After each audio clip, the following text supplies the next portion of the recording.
Hi everybody, it's Melissa from the Melmar Group, and today I wanted to talk to you about selling homeschool curriculum. If you're like me, you like to buy curriculum, but you also like to sell it because you can get some cash and use it for something fun for your family or for more curriculum.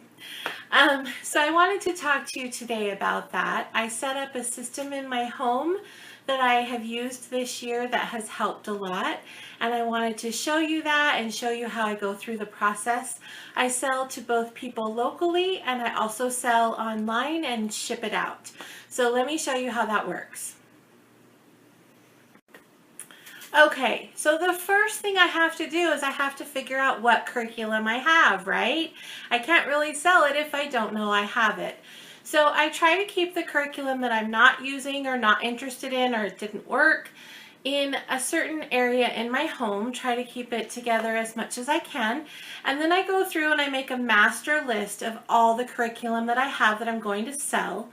And I look up online on eBay and Amazon and any other sites where I think I can find some help to find out what I should charge for it. So for example, I have a lot of new Abeka stuff. It's either in new condition or I bought it new. So instead of just going on Amazon and looking, to see what someone would charge for it used, I go on Abeka and I see what they charge for it new, and then I discount it from there. And with my new stuff, I typically will discount it about 50% off. And if people start to balk at that, I'm wanting $45 for a brand new program that would cost them $100. I just remind them that it's brand new and it would cost them $100, so $45 is a really good deal. So that's the first thing you have to do, is you have to inventory the curriculum that you want to sell. And then number two, you have to figure out what a fair market price is for that. Sounds simple, right? Okay, the next step that I do, I'm in a lot of Yahoo and Facebook groups. And so I go online and I type up my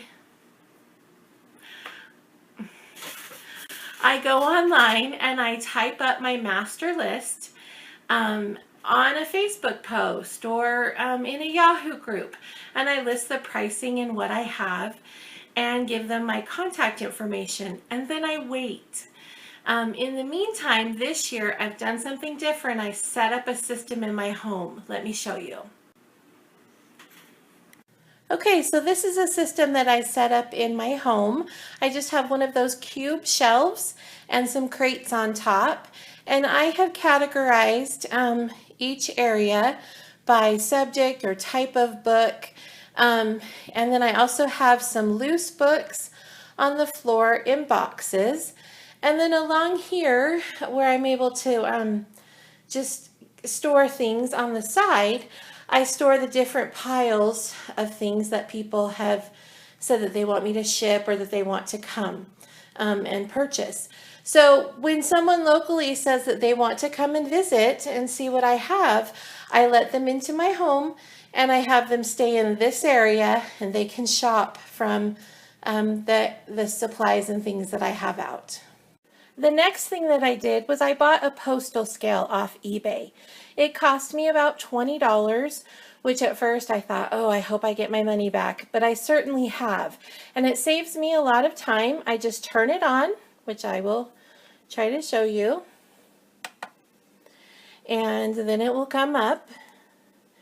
And then I can put whatever item it is that I'm going to ship. Now this is the closest thing I have near me, but normally it would be a book or something. The postal scale will tell me how many ounces or how many pounds and ounces it is.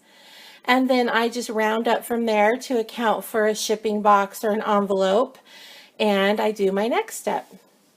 Before I get into the step of figuring the postage, I just wanted to say, save boxes. If you're ordering things and you're getting things in the mail, save the boxes because you can turn around and use them when you sell your stuff.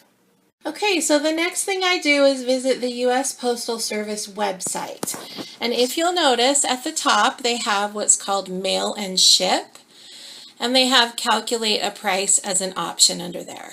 So you go into there and you put in where you're sending from, where you're sending to. You notate if it has any live animals or it's hazardous, which hopefully homeschool books are not. And then after you've done that, you go down here and you can choose if it's a postcard, a letter, a large envelope, a package, or a large package. So you would do that based upon what you're sending. Let me put that in and I'll be right back. Okay, so I filled out the information. I notated that it was a package, and I put in that I wanted it to go the weight to be standard, and just using a sample package I did 3 pounds 5 ounces. So I hit continue and it takes me to this screen, and on this screen it will show me that for Priority Mail Express 2-day it's going to cost $50. Well, I don't know many families that would pay $50. But it also gives me other options like Priority Mail, Priority Hold, and my favorite, Other Options. And on here, it will show me that if I do it on ground service, it would be $15.85.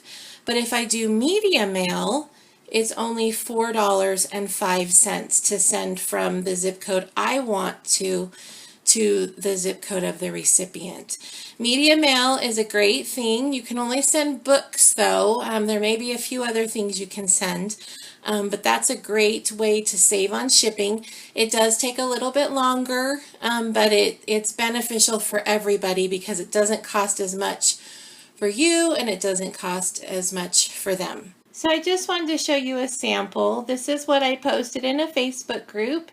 It says homeschool curriculum, prices for local pickup, but I can ship.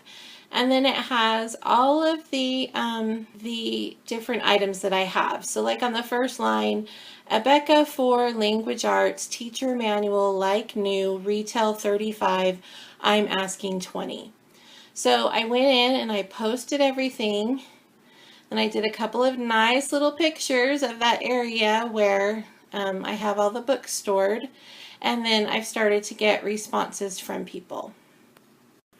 Okay, so once I start getting responses from people, they might say, hey, I want this and that. Can you tell me what it will cost to mail it to this zip code?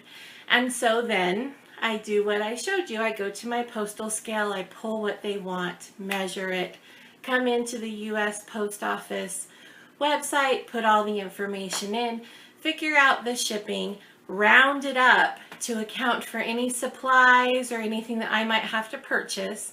And then I message them back and tell them, hey, it'll be, $12 including shipping to come to you. Now, one thing when you're shipping, common sense tells you, don't ship it unless you've been paid, right? Well, I use PayPal to be paid. And PayPal has several features. One of the features is you can do it with friends and family, where there's no fees involved, and you want to send grandma some money, you can send it through PayPal. You can even send it to a friend or a pseudo friend if you're doing a sale. And a lot of people like that because they don't want the hassle of a fee. But there is no protection for you if you do that.